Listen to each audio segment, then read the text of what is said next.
Oke, saya akan ngulangi lagi yang tadi ya. Tadi soalnya saya sempat lupa sih gara-gara itu tadi disalip sama itu mobil apa tadi. Jadi saya akan cerita mengenai tadi yang teman saya bilang namanya evolutionary psikologi gitu kan. Katanya dia namanya psikologi evolusi. Jadi dia punya teori, kawan saya, teman diskusi saya kemarin. Dia bilang manusia itu berevolusi, berkembang itu karena basisnya ketakutan. Karena manusia purba ketakutan terhadap gelap, maka dia menciptakan api.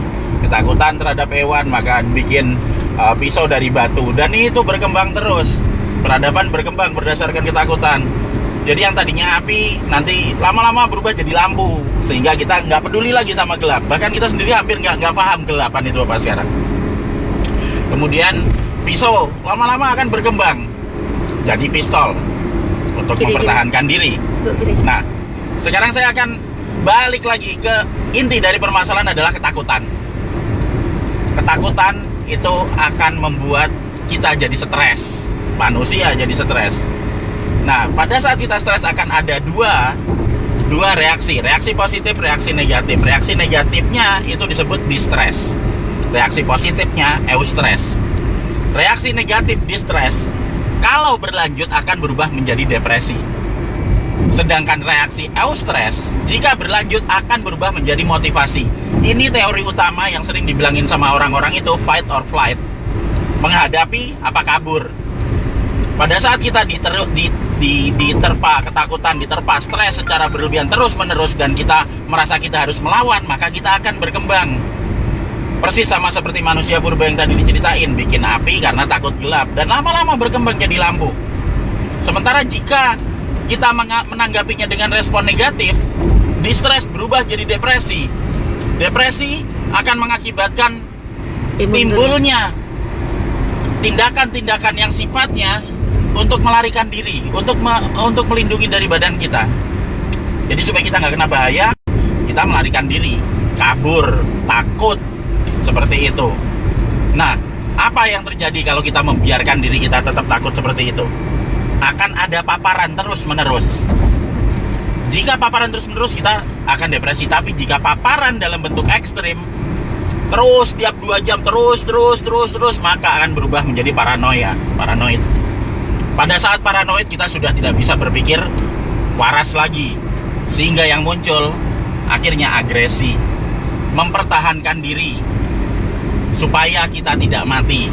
Dan itu yang terjadi saat ini adalah bahwa pada saat kita semua ketakutan mati akan suatu ancaman yang kita sendiri tidak paham, akhirnya apa? Kita berebut sembako. Akhirnya kita berebut rumah sakit. Akhirnya kita berebut untuk dapat masker. Rebutan by clean. Kenapa dilakukan itu? Karena agresi. Karena kita tidak mau mati. Padahal sebenarnya yang kita hadapi kita sendiri nggak tahu. Apa efek paling parah dari paranoia ini? Paranoia akan berubah jadi histeria. Pada saat histeria berubah terjadi secara massal, akan jadi mass hysteria. Pada saat mass hysteria terjadi akan ada chaos, dimana semua orang udah nggak peduli lagi. Yang penting saya harus dapat, saya harus selamat, nggak peduli dia bunuh. Akan ada bunuh-bunuhan sesama saudara. Dan sadar atau tidak sadar, kita sekarang sedang diarahkan ke arah situ. COVID-19 sekarang bukan masalah wabah lagi. COVID-19 sudah ada di ranah di mana kita dibuat supaya kita menjadi ketakutan. Ada data hoax tentang COVID-19, 306 halaman. Coba dipikir, orang mana yang punya waktu nganggur bikin hoax terus-menerus selama 300 sampai 306 halaman, dan itu dilakukan setiap hari, setiap jam. Memang ada pihak-pihak yang menginginkan supaya kita saling bunuh-bunuhan. Gimana cara kita melawannya? Jangan percaya sama hoax. Ada hoax, tutup, blokir.